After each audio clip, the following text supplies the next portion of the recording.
All. So I will be discussing the answers and some solutions to our first pre-board exam in financial accounting and reporting.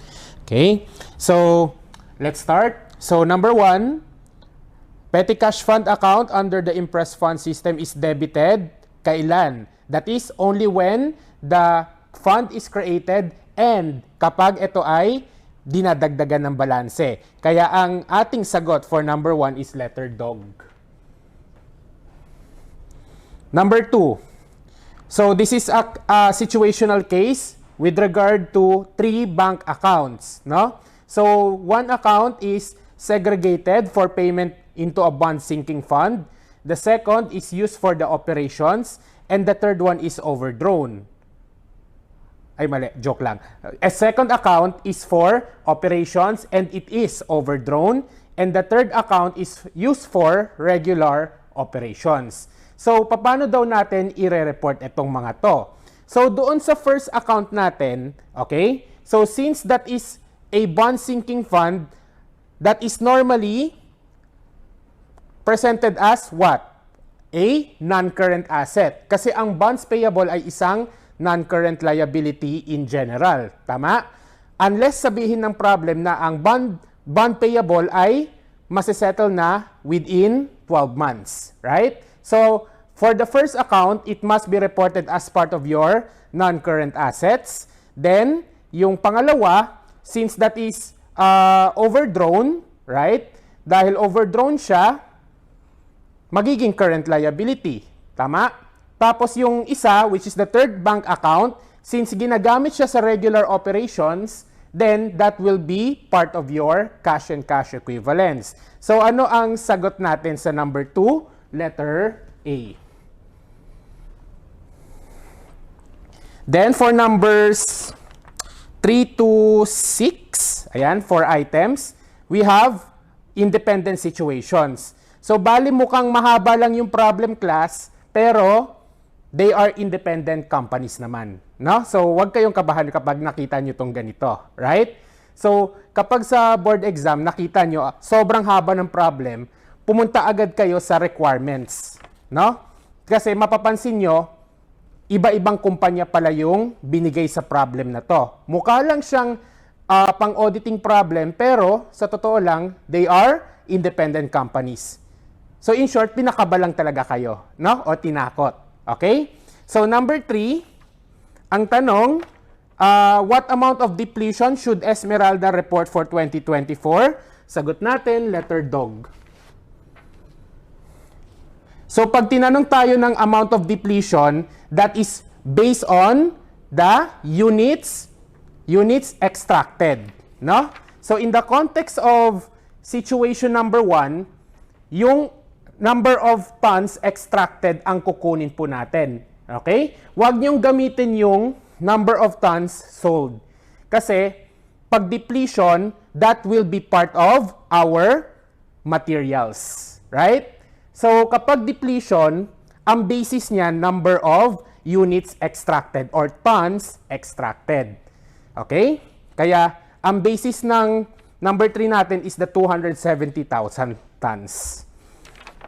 Next, number 4, so this is a case of a borrowing cost. What amount of interest should Kufra capitalize as part of the self-constructed asset? Sagot po natin dyan, letter C. So number 4, letter C. So dito kay Kufra Company, the asset is being financed by both specific and general borrowings. So kapag ang asset natin ay being financed by both specific and general borrowings, ang unang ginagawa natin is, step 1, compute our WACAPEX. Sir, what is WACAPEX? Weighted Average Capital Expenditures. No? So, pag nagko-compute kayo ng Weighted Average Capital Expenditures, para kayong nagko-compute din ng average capital balances ng mga partners doon sa partnership operations. Ganun lang din, no? Okay? So that's the first step. Second, yung na-compute yung WACAPEX, i-allocate nyo yan between specific borrowings and general borrowings. Okay? So, yung na-compute nyo sa step number 1, paghahatian nyo yan between specific borrowing and general borrowings. So, ang una nyong kukomputan agad ng portion is yung specific borrowing. So, this is equal to the principal amount of the specific borrowing. Okay?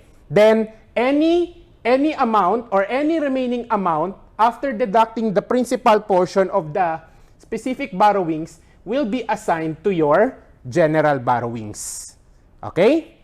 So, lahat ng interest na may incur sa specific borrowings natin ay ikakapitalize nyo. Then, you will deduct any investment income na na-earn on that specific borrowing. Okay? Pero pagdating sa general borrowings, you will use what we call capitalization rate. So, how do we compute for the capitalization rate? So, ang formula natin dito is total annual interest on general borrowings divided by total principal of general borrowings. Kumbaga, kukunin po natin yung tinatawag nating average interest rate of all general borrowings. Do you get me? Yan. So, yan po yung step number, Step number 2. Okay? Then, any result that you will get after this here, after performing all of this, that will be your answer for number 4. Okay? Next. Situation 3. Sagot naman natin sa situation 3 which pertains to item number 5, that's letter dog.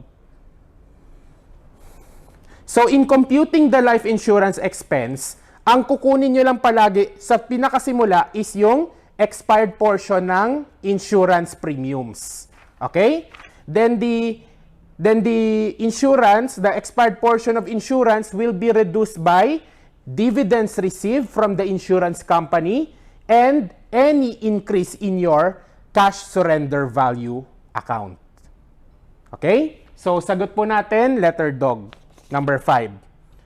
Number 6, sagot po natin, letter boy. So, dito sa number 6 naman, this is a case of PPE initial measurement, no? So, ang nangyari, binayaran ni company yung machinery na binili niya, or kinonstruct by issuing 500,000 3-year note. So, there is a stated rate of 4% payable every year, no? Cash price is not known, hence, anong gagawin natin pag ganito yung case? You will compute for the present value. Okay? Yan. So, the present value of the note. Okay po? So, since may stated rate and at the same time mayroon siyang effective rate, magko-compute po tayo ng present value. No? This is a case of an interest-bearing note with unreasonable interest rate. Okay? So, that's for the first problem of our first pre-board. Number 7. Sagot natin, letter boy. So, yung number 7, this is in your investment property. Diba? Bakit naging mali si letter boy? Ang statement kasi, if Vexana uses the fair value model, the initial measurement is 3.9 million. Ano ba tong 3.9 million na to? This is the fair value of the building on the date of acquisition. Okay? Ang sabi ni IAS 40, the initial measurement of investment property is cost. So regardless of whether you are using the cost model or the fair value model, the initial measurement of your investment property must always be at cost. So kumbaga, hindi siya nakadepende sa kung anong model ang ginagamit mo. Okay tayo? Yan. Number 8. Sagot natin, letter boy. So So, tinatanong tayo magkano daw yung i-report nating cash and cash equivalents on December 31, 2021. So, ang tip ko sa inyo dito, class, no? Magsimula kayo doon sa cash per ledger, which is 9.5 million, no?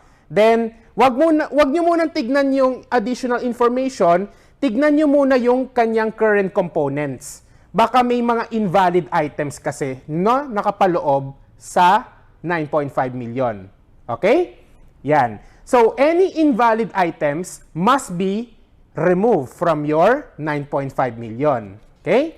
Then, after that, doon na po tayo tumingin sa additional information for any additional items na kailangan nating either i-remove or i-add. Okay? So, you should get letter boy. Numbers 9 and 10, this deals with held for sale assets. Okay? So, ang tinatanong, magkano daw ang impairment at magkano yung reversal ng impairment. So, for number 9, sagot natin dyan, letter dog. Okay? Paano na-compute si letter dog? So, that is recoverable amount versus CV. Okay? So, ano yung recoverable amount ng ating equipment to be classified as held for sale? So, that would be the selling price less estimated selling cost. So, yung recoverable amount niya is 1.3 million less 100,000. Actually, yung recoverable amount niya, class, is equivalent to fair value less cost to sell. Okay? Then, you will have to compare that with the carrying value of that equipment. Eh, magkano ba carrying value niya? 2 million. Since mas mataas yung CV niya kaysa sa fair value less cost to sell, then our answer there is the difference, which is your letter dog. Then, for number 10, tinatanong tayo magkano gain on reversal. Take note, the maximum amount of reversal that can be recognized will be the amount of impairment loss previously recognized. So, in short, yung maximum amount ng reversal natin is 800,000 lang. Okay? Pero ano ba nangyari pagdating sa December 31? The selling price had increased to 1.5 million with estimated selling cost of 50,000. So, magkano ang kanyang fair value less cost to sell? That is 1.45 million. Eh, magkano yung per books natin sa equipment held for sale? That is 1.2 million. So, dahil nag-increase siya to 1.45 million, magkano yung increase? That is 250,000. Compare that with the impairment loss previously recognized amounting to 800,000 and pick whichever is lower. That's why our answer for number 10 is found in letter boy.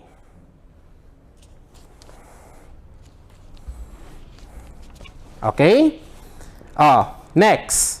So, Camille Company. 11 and 12.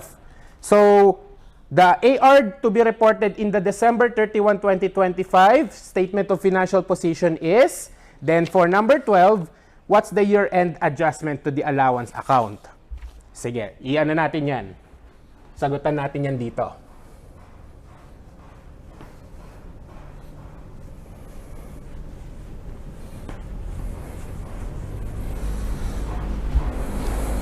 So, for number 11, gamitan lang po natin siya ng T-account. Yan. So, magkano ang beginning balance ng ating AR? So, that is 490,000, no? So, beginning 490,000. Next, yung allowance for doubtful accounts, separate T-account natin yan. So, dito na lang yan sa tabi. Yan. So, this is allowance for doubtful accounts. So, ang beginning balance niya per the problem is 45,000. Credit sales 2025. So, pasok po natin siya rito. Credit sales That is 2,255,000. Discounts granted to customers on account, 70,000. Anong treatment natin when it comes to the sales discounts? That is, i-add back po natin yan doon sa magiging collections. Okay? I-add back natin yan sa magiging collections natin from our customers on account. Kasi, ano yung logic? Bakit natin ina-add back? Since pinag-uusapan natin ng AR, that is still gross of discounts. Okay? So, balikan natin later on si discount. Tuloy natin muna yung ibang information. Sales returns on credit sales. So, pasok natin yan as a credit. So, that is 25,000. Okay? Next. Cash collections from customers on account for 2025, which includes the 12,000 from previously written off accounts. So, yung total collections natin, 2,115,000. Yung amount na yan is already netted of the discount. But when computing for AR, kailangan nating i-add back yung discount sa collection. So, magkano yung magiging adjusted collection natin dito? So, that will be 2,115,000 plus 70,000. So, that will be 2,185,000. So, ang tawag naman natin dito is, anong tawag natin kay 2,185,000? Total accounts collected. Okay? Pero, sa loob ng amount na yan, may naka-include pa siyang 12,000 from previously written off accounts. Anong ibig sabihin nun? That is recoveries. So, pag nagkaroon ng recoveries class, no, ang usual na ginagawa natin is, number 1, restate it first, then collect. But since naunang nakolekta yan, i-restate lang natin siya. So, tawagin nating restatement of accounts written off, amounting to 12,000. Bakit kailangang i-restate? Kasi dapat walang effect yan sa AR natin. No? Tatanggalin lang natin yung 12,000 na nakapaloob kay total accounts collected. Do you follow? Okay? Yan. Then, nagkaroon po tayo ng accounts written off in 2025. So, written off accounts amounting to 42,000. Okay? So, after that, we can now compute for the ending balance of your accounts receivable. So, let us compute.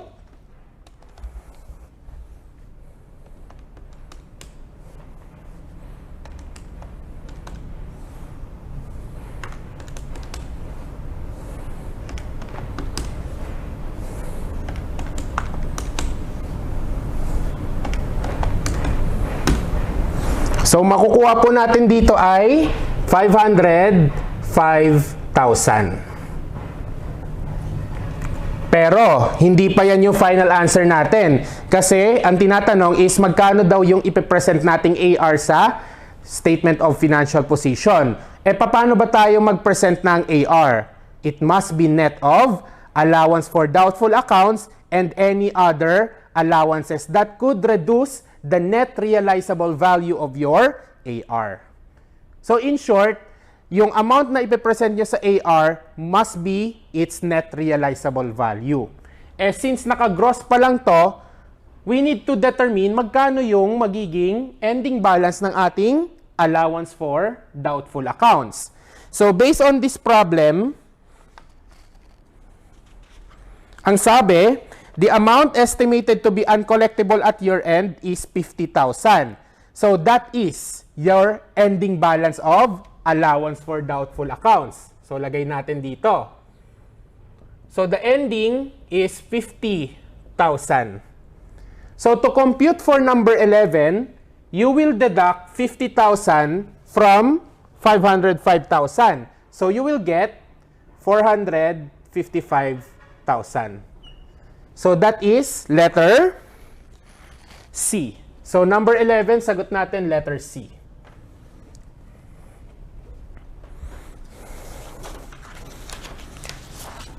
Next, number 12, year-end adjustment to the allowance account. So, ito naman tayo, no? Ito naman ang focus natin. Okay. So, ano-ano yung mga naka-apekto sa kanya based on the T account of AR? Number 1, yung restatement ng accounts written off. Restatement of accounts written off. That is 12,000. Tapos, nagkaroon ka rin ng write-offs. So, that would reduce your allowance for doubtful accounts. So, lagay natin din dito, 42,000. Next, si company, nagsiset up siya ng interim bad debts, which is equivalent to 1% of net credit sales. Right? So, set up din tayo, interim bad debts. So, paano natin kukumputin yung interim bad debts? Okay. So, this is equivalent to 1% of net credit sales. So, computin natin yung net credit sales. 2255 less sales returns less discounts, which is the 70,000. So, ang net credit sales natin is 2.16 million. So, how much is the 1% of that? So, that would be 21.6 million. Ay, 0.6 million. 21,600,000. Okay? Oh, how do we compute number 12? So, since this is the required balance, paki-compute nga yung resulting figure ng ating T account for allowance for doubtful accounts. So that will be 45,000 plus 12,000 plus 21,600 less 42,000. So magkano nakuha natin? 36,600. Kaso, ang required balance, 50,000. So we need to increase a certain amount para ma-meet natin yung required. So, magkano yung idadagdag natin? So, 50,000 minus 36,600, that would be 13,400. And that is the adjustment. So, ang sagot natin, class, no? Number 12, letter C.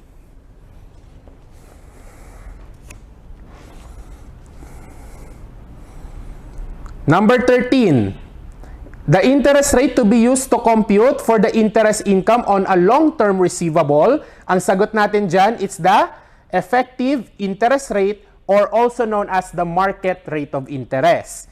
Pagdating sa statement 2, magkano naman or ano yung interest rate na gagamitin to compute for the interest receivable? That will be your stated interest rate. So number 13, letter boy. Number 14, kailan daw ma-credit impair ang isang receivable? If a loss event has occurred, no? So that is letter A. Number 15, tinatanong tayo ng total income to be recognized in the 2024 profit or loss. Ang sagot natin dyan, class, letter C. So, paano ko computein si letter C? Di ba? So, for number 15,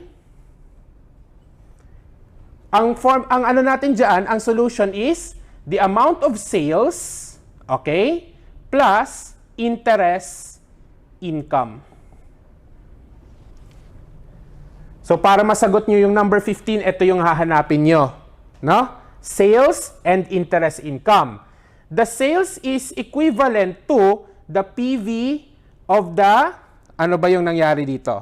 May promissory note. So, may PV ng note, What date? July 1, 2024. So you need to compute for the PV of the note in order to determine the amount of sales. Then, how will we compute for the interest income? Through your amortization schedule. Alright? Number 16, sagot po natin, letter Apple. So, impairment loss daw. Ang gagawin po natin dito is to compare the CV of the loan receivable, then its present value. Okay? The present value of the future cash flows. Since provided yung mga cash flows natin per year, you will just have to compute for its present value by multiplying it to the present value factors provided also. No? Then get the difference between the CV and the present value to get letter A. Number 17, sagot natin letter C. So what amount of cash did the company receive from BPI? So to compute for number 17, you will just have to deduct the maturity value and the discount. No? Maturity value less the discount. Okay?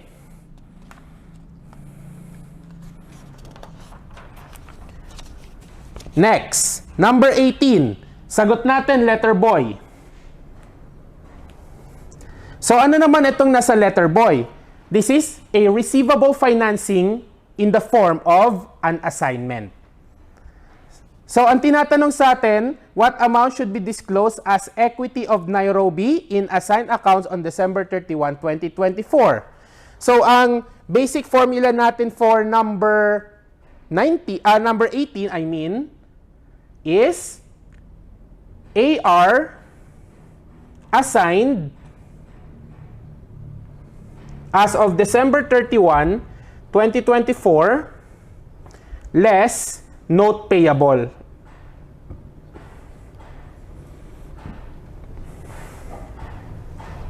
Para makuha po natin si equity in assigned accounts. Okay? So, when computing for your AR assigned, you will follow yung concept natin dito sa number 11 kanina.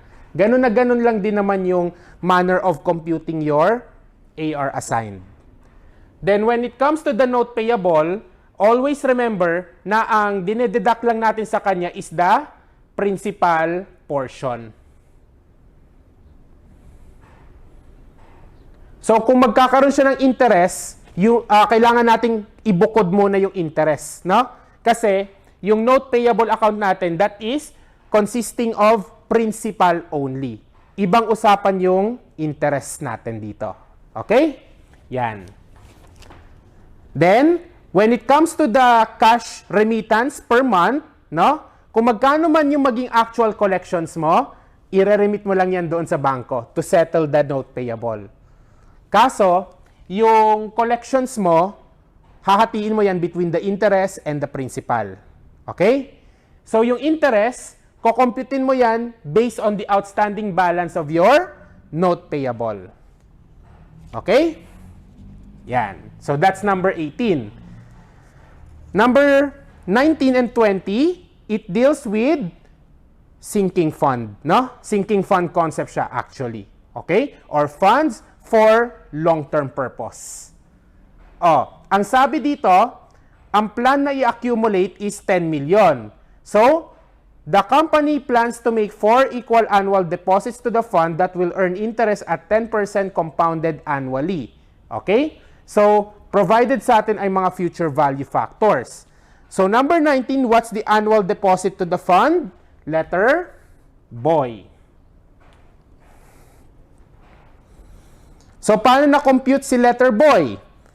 Since yung first payment or first deposit will be made on January 1, 2018, which is also the date, no? Which is also the date na nag-adapt ng plan itong si company, then this is considered as annuity due. So how did we compute letter boy? That is 10 million divided by future value factor of an annuity due. which is 5.11. So 10 million divided by 5.11, that's your number 19. Then for number 20, assuming the company made the first deposit on December 31, 2018, ano naman daw ang magiging annual deposit? So this time, since the first deposit will be made on December 31, which is already at the end, diba? So gagamit naman tayo ng ordinary annuity. So for number 20, ang sagot natin, letter C. So that is 10 million divided by 4.64.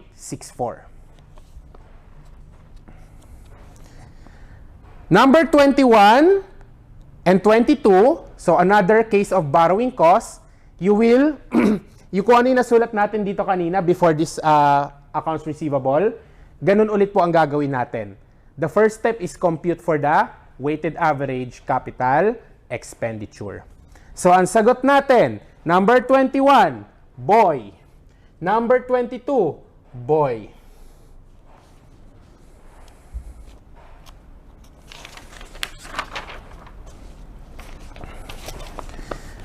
Next, number 23, this is a double declining depreciation, right? Pag sinabi nating double declining, this is a 200% declining balance. Okay? So, paano nga ulit tayo mag-depreciate using double declining?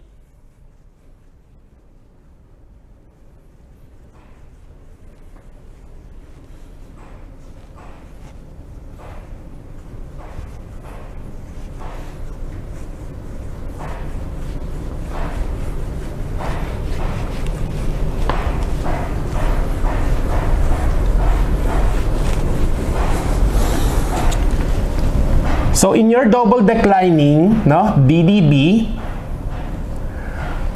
ang ginagawa natin is the CV beginning times 2 over N. Right? Where N stands for the useful life. So ano ba useful life ng asset na to?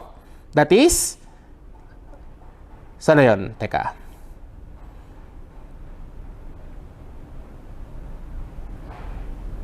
So, Bennett, which was installed at total, ayun, 8 years. Hindi ko nabasa agad dahil ang ng font natin, no? So, 8 years. So, yung N natin magiging 8 years, no? So, magiging 2 over 8. So, ilan to? 25%. Okay? So, since ang tinatanong dyan, for 2019 pa, so, gagawin mo muna, compute for the CV at the end of 2018, okay, times mo siya sa 25%. Paano yun, sir? So that will be 1.28 million times 1 minus 0.25 times 0.25. So dapat makuha po natin dito ay 240,000. Okay? So, kasi ito, this is as of December 31, 2018. So, ito yung 2019 depreciation natin. Okay? So, ang sagot dapat natin dyan, letter boy. Number 23, letter boy. Number 4, sagot natin, letter C. So, ganun ulit, magko-compute ka lang din ng present value. Okay? So, yung ibang items dito, class, kumbaga, bibigay lang natin yung sagot, then we move on. Di ba? Kasi na-discuss naman na siya in the other items. Number 25. So, the loan receivable amount reported in the December 31, 2023 balance sheet is letter C. So, pagdating naman sa mga loan receivable, ang ginagawa natin dyan is para ka lang din nag-a-account sa note receivable, no? Yun nga lang, may mga transaction cost siyang involved, di ba? So, paano ang ginawa dito? So, first, compute for your loan receivable January 1, 2023. So, di ba ang principal amount is 3 million? Okay? So, computein lang natin si loan receivable as of January 1, 2023. So that is principal of 3 million. Tapos, origination fees incurred and charged to Samuel amounted to 245,000. So any origination fees charged to the borrower will be what? Deducted. Okay? So deduct po natin si 245,000. Tapos, yung direct origination cost, i-add natin yan. 70,177. Okay? Next. So magkano to? Computein nga natin.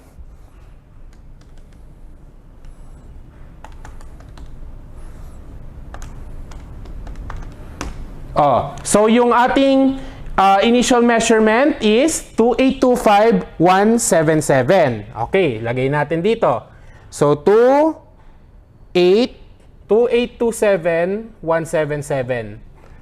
Ang tinatanong magkano daw yung loan receivable on December 31, 2023. So gagawin niyo diyan is amortization schedule, no? Ayon. So through that amortization schedule, you will answer letter C. Okay? Number 26. So ito, inventory inclusions and exclusion. So sagot natin letter boy. So bale dapat i-apply nyo lang dito yung mga FOB destination, FOB shipping point. Lalo na yung consignment. Okay? So to answer number 26, you should have a knowledge with regard to your FOB destination and FOB shipping point. Number 27, sagot natin, letter dog. Number 28, C. Number 29, C. Ayan. Next. For the next 3 items, may isa tayong problem. Medyo mahaba to, no? Because it involves bank reconciliation, accounting for petty cash fund, and the computation of your cash and cash equivalents. Okay? Let's try to compute for your cash in bank, land bank.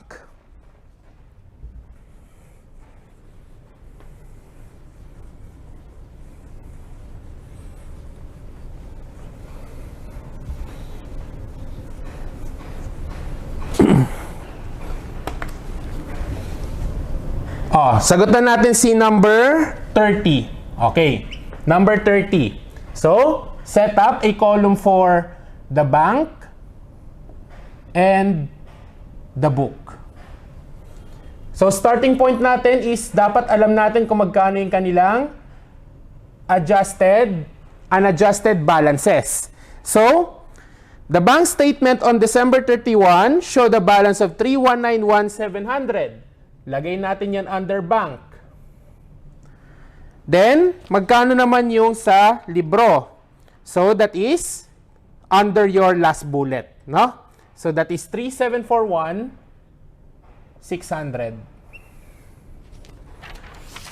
Then, let us analyze them one by one.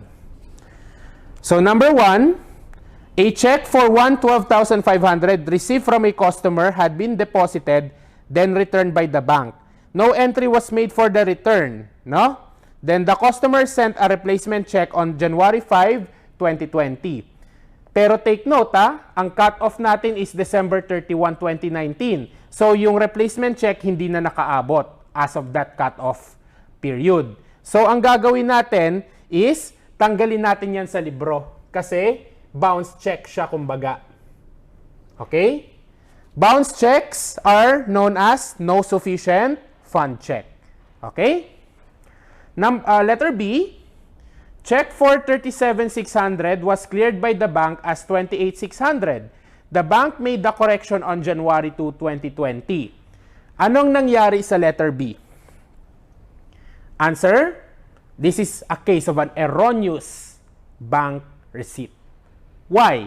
Because ginagamit natin yung term na clear pag tayo'y nagde-deposito ng cheque. Di ba? Meaning, pag pinresent mo yung cheque sa bangko, di ba hindi agad-agad yan makikredit sa sa bank account mo? It will take 3 days to clear, for the bank to clear the check, right? So, ang nangyari dito, nag-present ng cheque si company kay bank for 37,600, pero erroneous amount yung na-clear niya. So, ang nangyari, sa laman ng bangko mo, kulang yung naging receipt. Di ba? So, ang gagawin po natin is, first, tanggalin yung maling amount. So, deduct natin yan, si 28,600. Tapos, add natin si 37,600. So, remove the erroneous amount, then enter the right amount na. Okay? Letter C. A check for 17,500 representing payment of an employee advance was received and deposited on December 29 but was not recorded until January 10. So, ano naman yung naging case ng letter C? This is an unrecorded receipt of the books. Okay? So, walang problem sa bangko, pero yung libro, hindi pala siya na-record as a receipt. Therefore, add po natin yan dito. Letter dog. Post-dated checks totaling 336,500 were included in deposits in transit.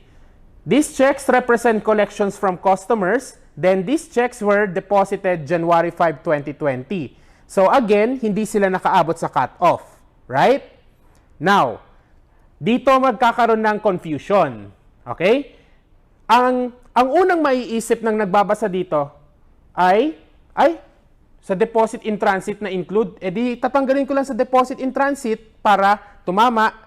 Pero, mali yun. Kulang actually. Di ba?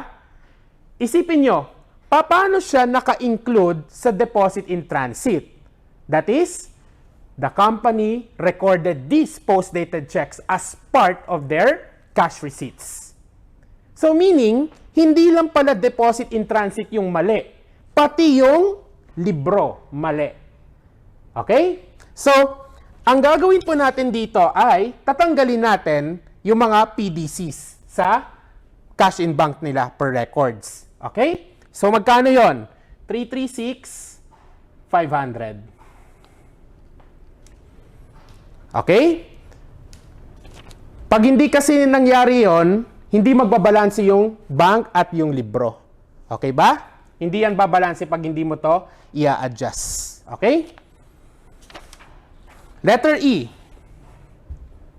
Letter E pertains to debit memos. So, 1.15 million checks or debit memos were not yet recorded. Therefore, book reconciling items. So, minus lang po natin sila. Mga unrecorded disbursements kasi to. Letter F. Interest earned for the fourth quarter of 2019 was not recorded. So, i-record natin sa libro. Letter G. Bank service charges, 6,300, not recorded. E di i-record natin. So, minus 6,300. Letter H. DIT and outstanding checks, total 681,250 and 1,381,900 respectively. So, our last item pertains to what? Bank reconciling items. Okay? Kaso, yung DIT natin, may problema yan, class. No? So, kailangan din nating tanggalin yung PDCs ng letter. Anong letter nga ulit ito? Letter D. Right? So, 681,250 less 336,500. So, ang DIT natin, mag-a-add lang tayo ng 344,750. Then, for the outstanding checks, minus lang tayo ng 1,381,900.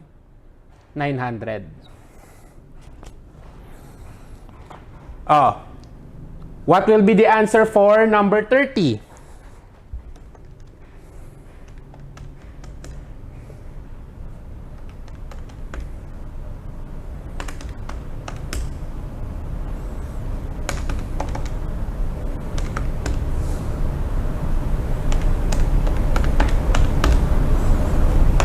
That is, for the bank, the adjusted is 2163,550.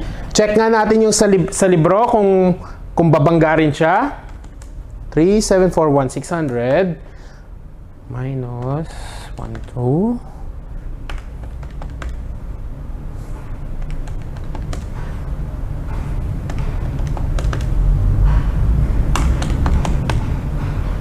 Minus 63.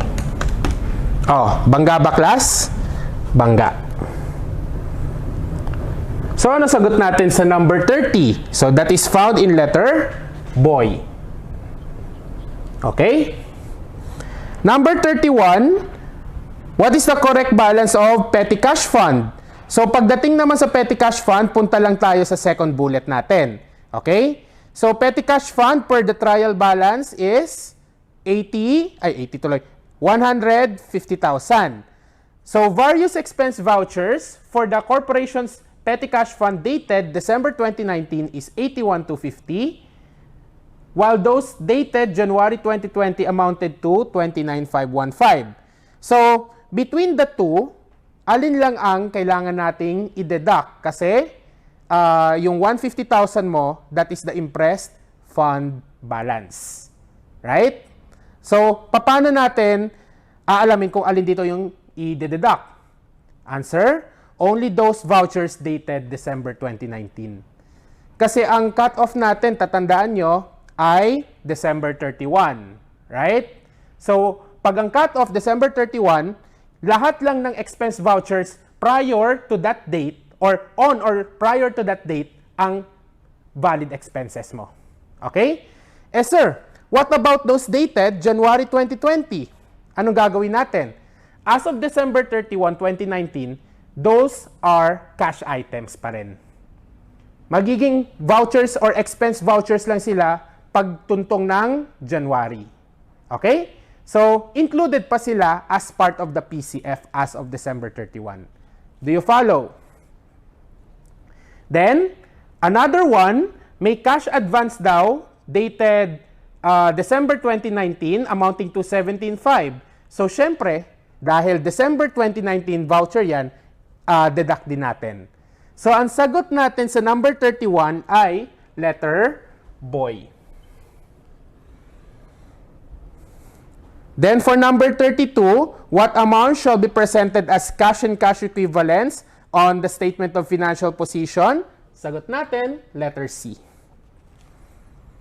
So, mag-ingat lang pagkatapos habang nagsasagot nung number 32 kasi may mga items dyan na hindi natin isasali sa cash and cash equivalents. Such as, yung cash in bank ng BDO. Alright? Yan, mag-ingat lang sa ganon. Number 33, sagot natin dyan, letter dog. So, ganun ulit. Yung concept ng FOB destination and shipping points. I-apply nyo dyan. Number 34, letter boy. So, yung election to present changes in fair value in OCI will be applicable only for non-trading securities. Okay? Non-trading securities lang yan sila. Kasi kapag ang securities mo, trading, that is to be classified as fair value through profit or loss. Number 35, sagot natin dyan, letter C. Okay? Number 36, letter A.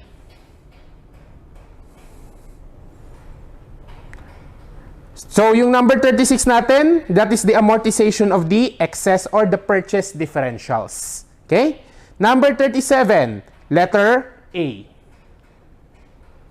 Number 38, oh, yan na naman, no? Inventories. So, ang sagot natin dyan, number 38,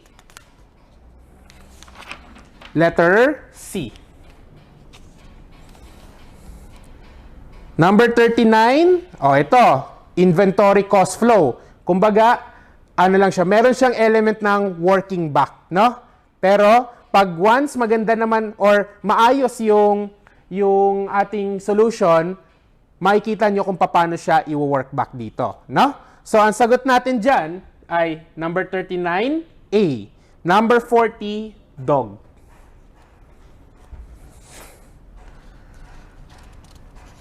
Next, 41 and 42, this is LCNRV naman.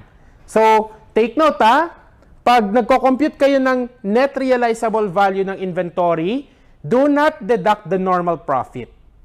Okay? You simply ignore the normal profit. Ang dinideduct lang natin dito ay selling price, cost to sell, cost to complete.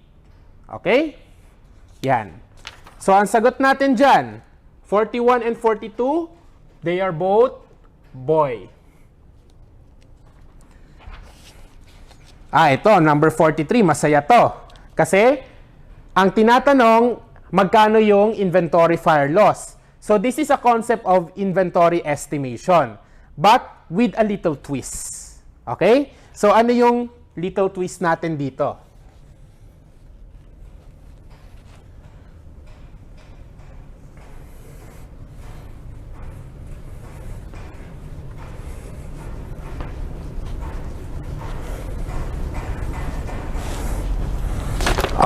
So, actually yung basic ano lang natin dito class, no? Ang basic formula lang natin dito to compute for the inventory loss is by simply comparing the estimated ending inventory and the actual ending inventory. So, dito po natin makukuha yung inventory loss. Okay? We just need to determine the estimated ending inventory. Okay? So, paano natin kukumputin si estimated ending inventory? So, that will be starting from beginning inventory plus net purchases. So, yung sum nila, tawag natin dyan, COGAS or cost of goods available for sale. Then, you less your estimated cost of goods sold to compute for the estimated ending inventory. Let's try to compute. So, magkano beginning inventory natin? 750. Purchases, 2.77 million. So, magkano ang cost of goods available for sale natin? So, 750,000 plus 2.77 million. 3.52 million less. Yan na, malapit na. Kaso, kailangan pa natin competency, cost of goods sold. So, blanco si cost of goods sold, no? Paano natin kukumputin yan? Okay, so dito natin computin So your estimated cost of goods sold is equal to net sales, okay, times cost ratio.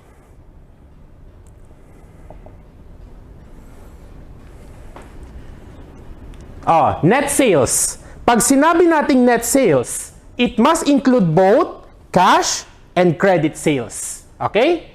Kaso ang problem dyan, ang given lang directly, cash sales. No? So, we need first to compute for your credit sales. So, cash and credit. Lagay na natin yung cash Magkaning cash sales? Nasaan na yun? 445,000. For the credit sales, hindi natin alam kung magkano yan, no? So, how do we compute for your credit sales? Through the T account of accounts receivable.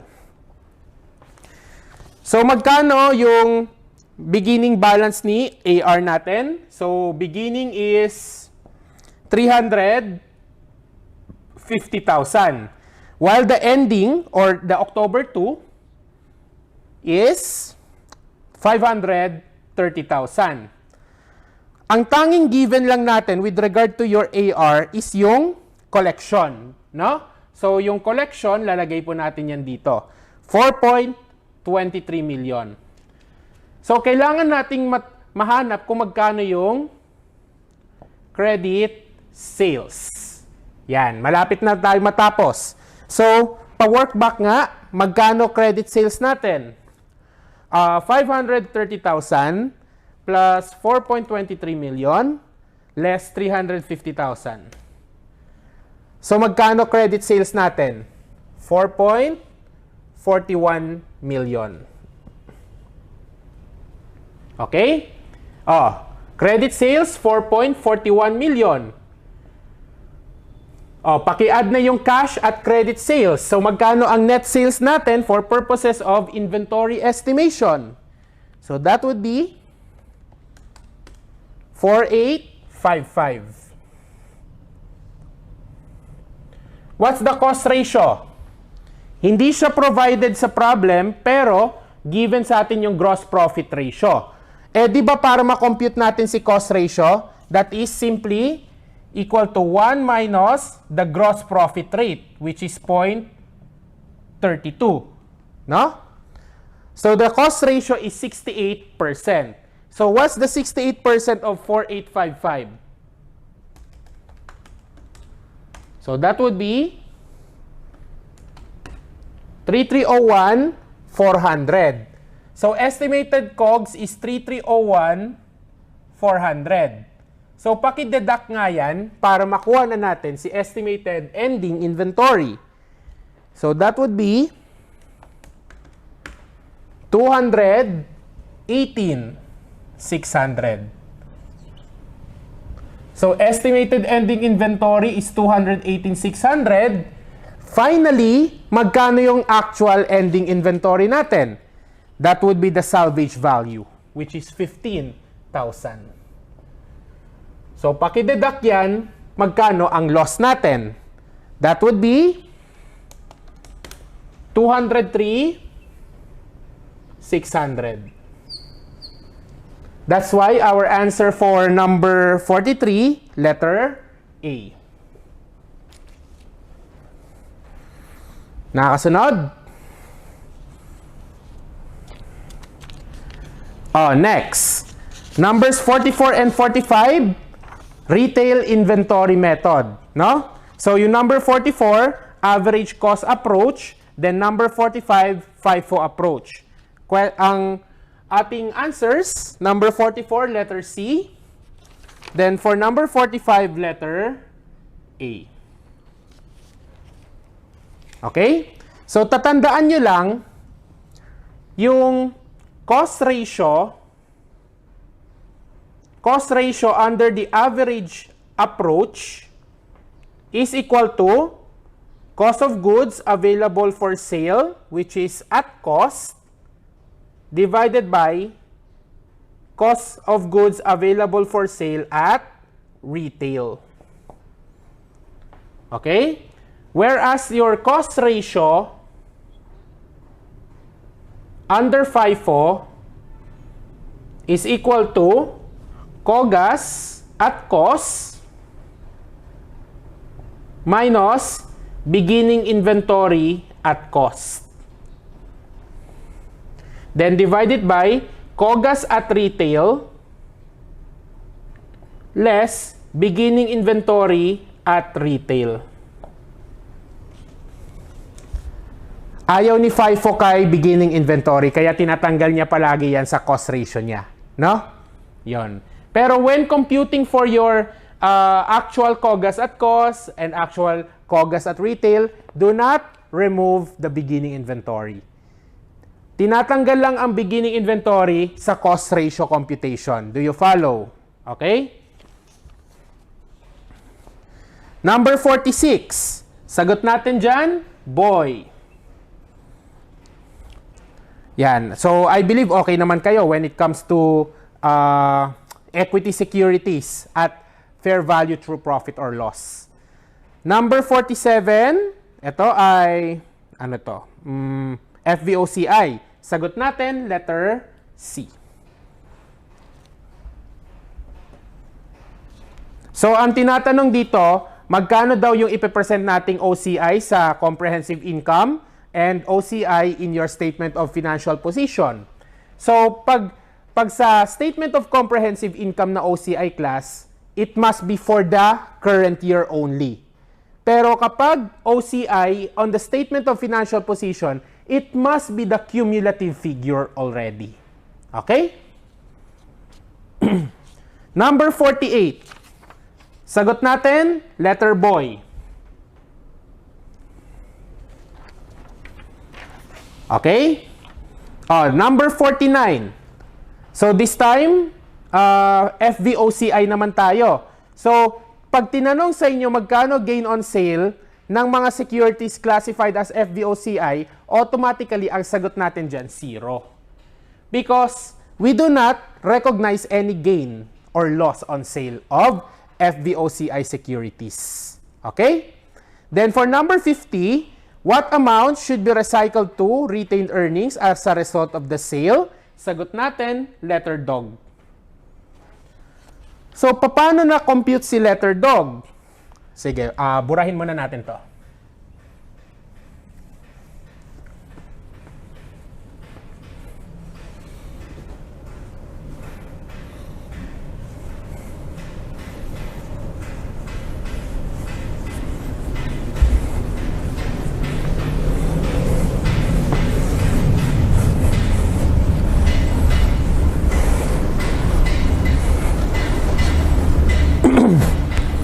Okay. So, for number 50, no? Ayan, 50. So, first, we need to determine the cumulative unrealized gain or loss in OCI in relation to the security A lang. Total, si security A lang naman yung nabenta. Tama? So, computein muna natin yung cumulative unrealized gain or loss. So, that is by comparing the market value of the securities as of the date of sale, which is July 1, 2020. So that would be 10,000 shares times 270. Okay? So this is 2.7 million. No? Compare that to your acquisition cost, which is 2 million. So, magkano yung ating unrealized gain na nasa OCI as of the date of sale, which is July 1, 2020. That is 700,000. Okay? Then, to be able to answer your number 50, you will be multiplying it by the ratio of the number of shares sold over the total number of shares. So, in this case, mumultiplyin po natin ito ng 7.5 over 10,000 shares. So, ang makukuha po natin dyan ay magkano? 525,000. So, that is the amount to be recycled from OCI to retained earnings. Okay?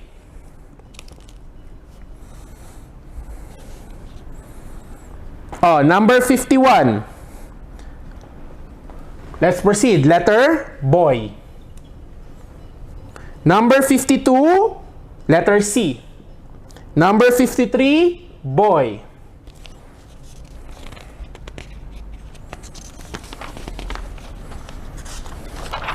Number 54, letter C. Numbers 55 and 56. Ito. So, investment in associate with previously held interest. Okay? So, ang tinatanong sa number 55, how much is the investment income to be reported in 2019?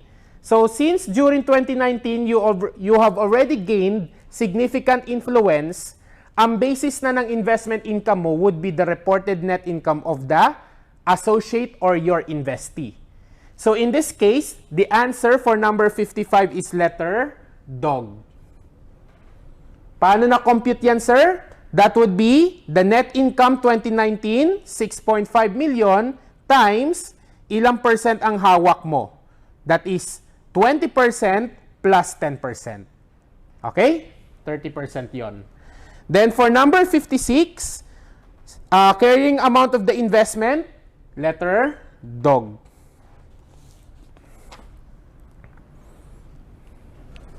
Do you follow? Yan. So ano nga ulit ang laman ng investment in associate account natin? So ito po. So investment in associate. So meron tayong acquisition cost or beginning balance.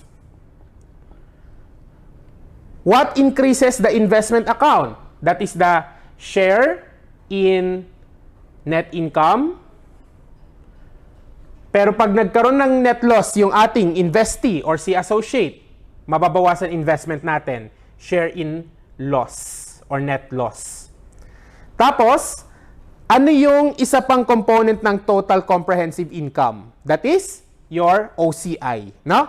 So, pag may OCI, kukunin mo rin din ng share. SOC ang tawag natin dyan. Share in OCI, pero pag naka-other comprehensive loss, mababawasan siya. SOC-L. Yan. Then, don't forget, any dividends received from your associate will be treated as liquidating dividends. Dividends from associate. So, liquidating dividends yan. So, this is your ending balance. Okay?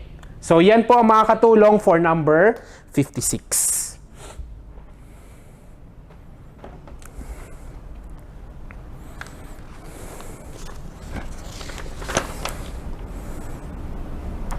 Okay? Numbers 57, 58. Ito, medyo madugo medyo madugo to, no? Kasi, investment in associate siya, pero meron siyang element ng consolidation. Okay? So, let us compute that.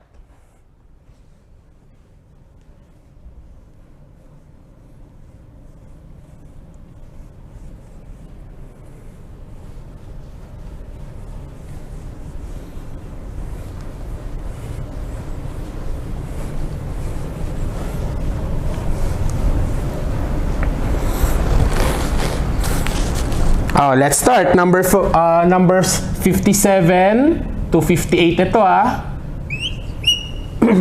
So, Michelle purchased 40% of Camille Corp on April 1, 2018. Paki-underline agad yan. Highlight or underline.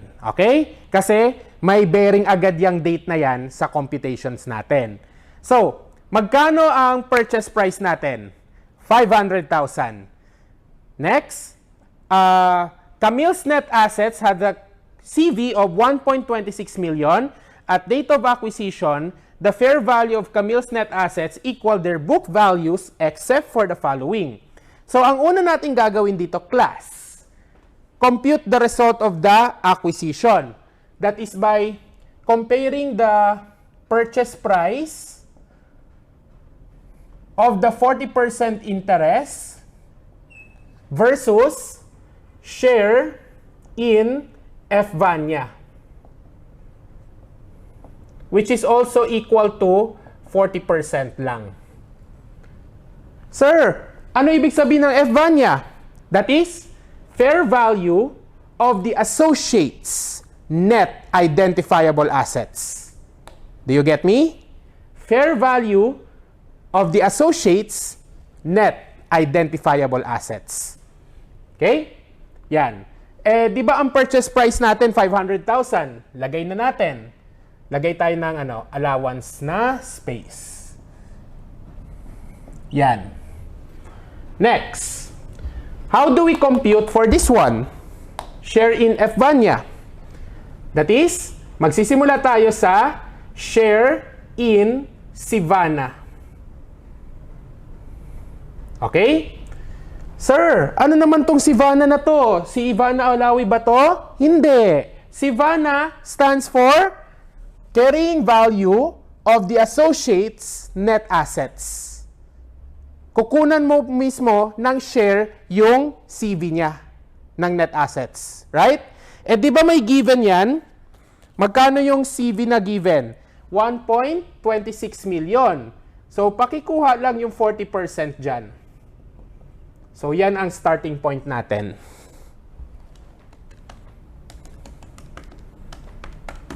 So, that is 504,000. Then, let's do some fair value adjustments on specific accounts. So, the first one, Camille's equipment has a fair value and CV of 550,000 and 500,000 respectively. So, kapag mas mataas yung fair value kesa sa CV niya, class, that means the account is understated. In this case, sino yung understated? Equipment. So, adjust natin. Kunin po natin yung share in the undervaluation of the equipment.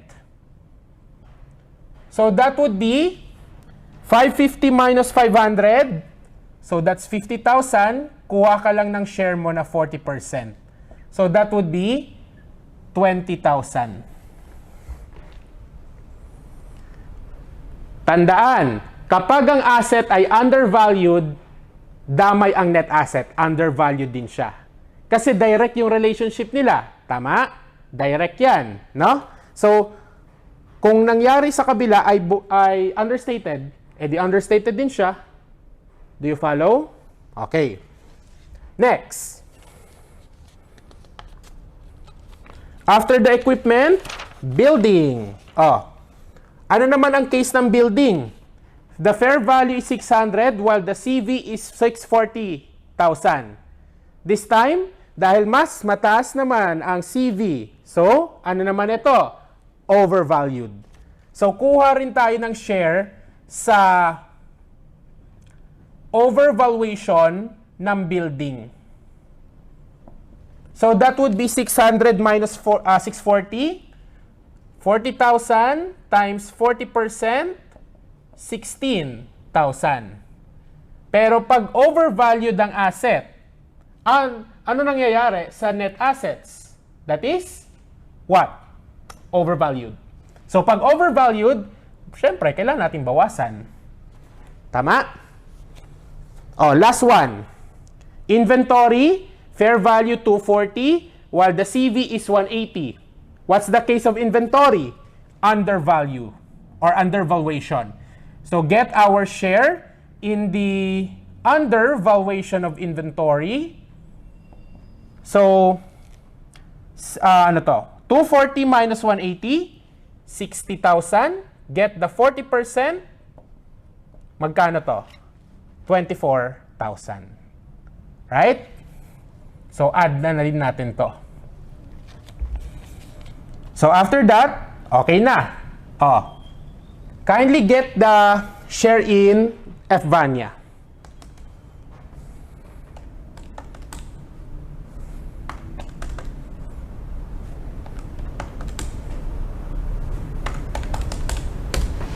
So, magkano makukuha natin? 532,000. Since mas mataas ang share in FVANIA natin, class, what's the result of the acquisition? It's a gain on acquisition. 32,000. So it is not a goodwill, but a gain on acquisition. Do you follow? Yan. Okay? Sir, bakit kailangan nating computein yung result ng acquisition? Because it can affect, no? It can affect the amount of our investment income. Okay? It can affect, no? So, dahil nalaman nating gain, maaapektuhan talaga yung investment income natin. Okay? Kasi, ang gain on acquisition, nire-report natin yan as part of our investment income in the year of acquisition. Okay? Sige. Oh, next one. Dahil meron tayong mga purchase differentials, kailangan nating i-amortize tong mga to. Okay? I-amortize natin yung mga yan. So, gawa tayo ng, dito na lang sa baba, baka hindi nyo na makita eh. schedule of amortization.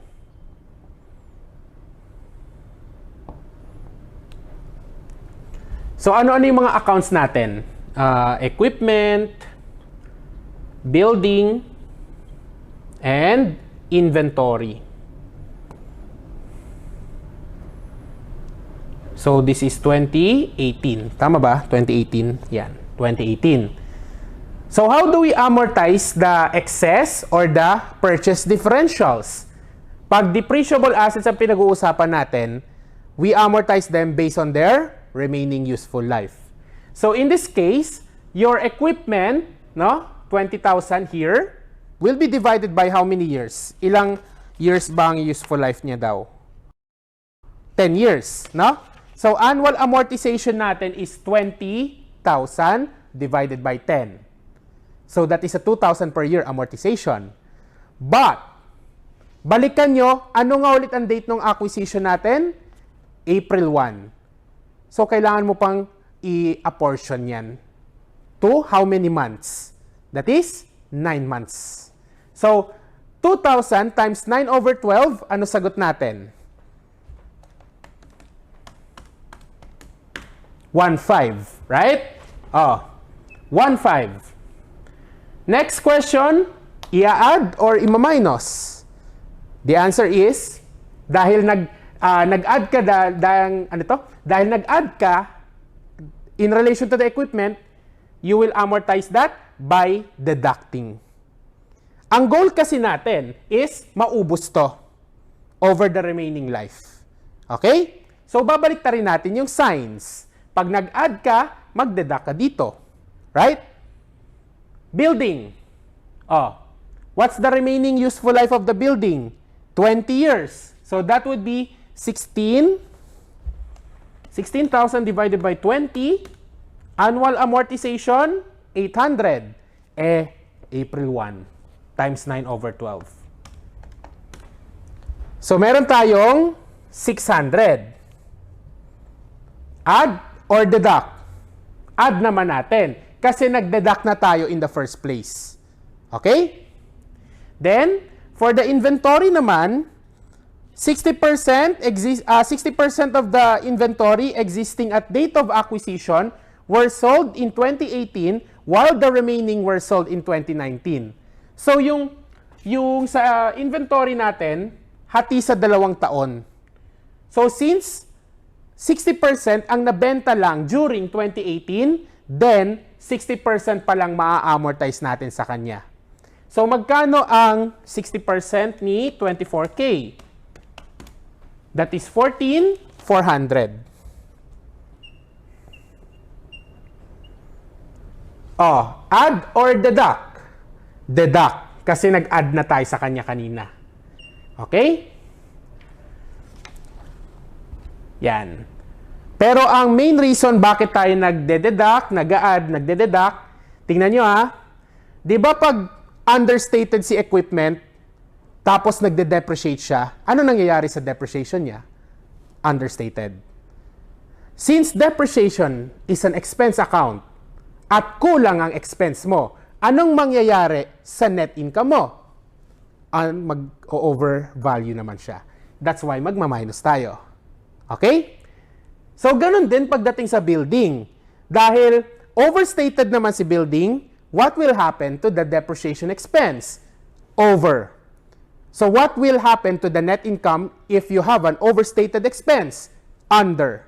That's why, add tayo para maitama natin si net income. Are we clear? Okay? What about inventory? Paano siya nakaka-apekto ng net income? Kapag nakakabenta. Di ba? Ang inventory mo kasi, pag nabenta, nagiging cost of goods sold. Right? In this case, undervalued si inventory. Dahil undervalued si inventory, undervalued si cost of goods sold, which is also equivalent to understated expenses. Which will lead to what? Overstated profit. So, anong gagawin natin para maitama ang isang overstated profit? Minus. Are we clear? Okay? So, magkano ang ating amortization 2018?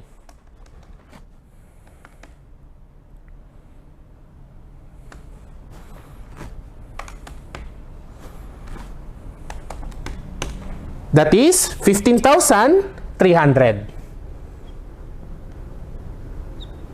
Okay? O, negative yan ha. Tandaan niyo yan. Okay? Let's now answer number 57. What amount of investment income should be reported on Michelle's income statement? So, for number 57, kunin po natin ang share in reported net income. Nakikita pa kaya? Sige na nga. Burahin ko na. Basta, okay tayo dito ha. Burahin ko na tong part na to. Baka hindi nyo makita eh.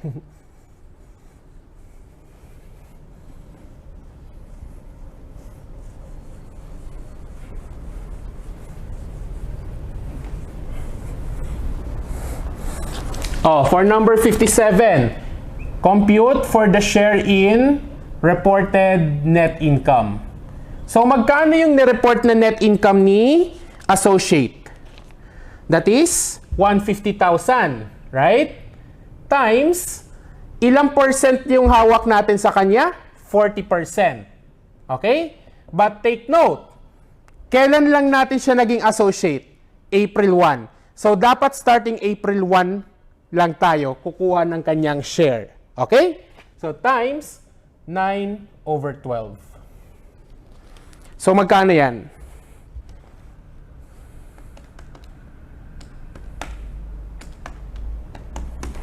$45,000. Okay? And, ano yung sinabi ko kanina dito? Dahil yung result ay gain, i-include natin yan sa computation ng ating investment income. Do you follow? Okay? Don't forget about that, ha? Pero, kailan lang natin i-include? In the year of acquisition. Okay? Then, less the amortization 2018. So, yan yung na-compute natin dito. So, minus 15,300. So, magkano ang investment income natin for 2018?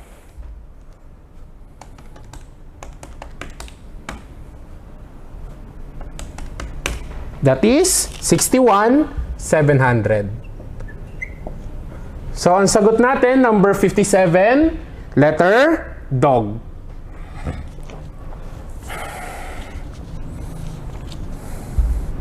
Okay?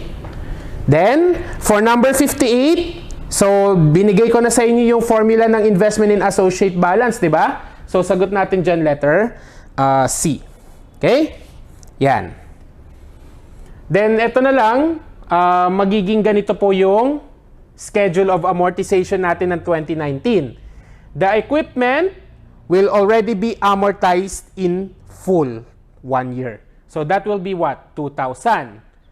Yung building, 800. Tapos, yung inventory natin, magkano nga siya ulit kanina? 24,000 times 40%. So, minus 96. Yan. So, ganyan naman yung magiging amortization ng 2019.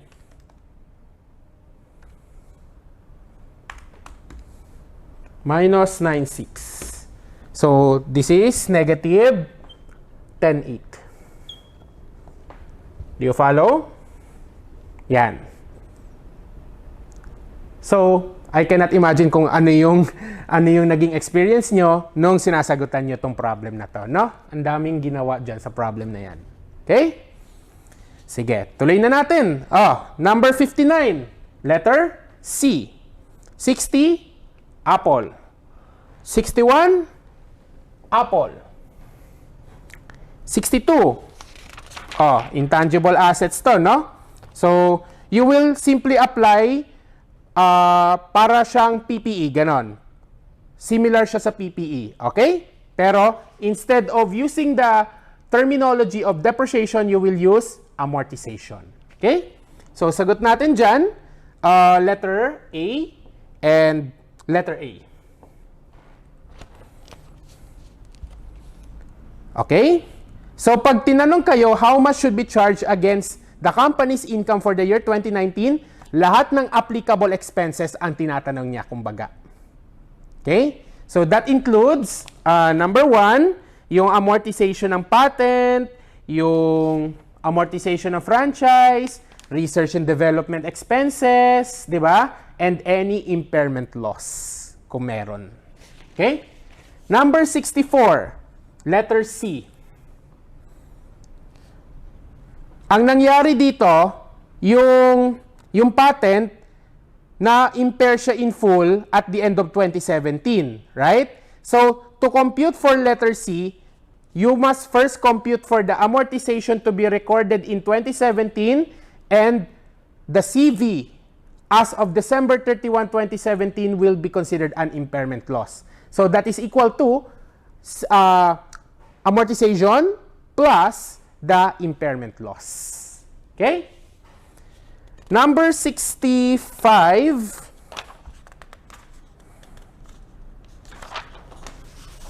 Gain due to physical change. Sagot natin, letter C. So pag sinabi nating due to physical change, yan yung pagtatanda ng mga hayop. Okay? Pero ang usual na nakakalimutan sa pag-compute dyan is yung mga newborns. Okay? So kung nagkaroon ka ng newborn during the current year, you will also include that as part of your physical change. Do you follow? Number 66, letter dog. Okay? Then these are the remaining items. B, dog, dog, B. So ano ang lesson nakuha natin from this? For is love. Okay? So that is from me. So thank you for watching the lecture on the first pre-board of Financial Accounting and Reporting, and I hope to see you in person pagdating ng final pre-boards. Okay? Bye-bye!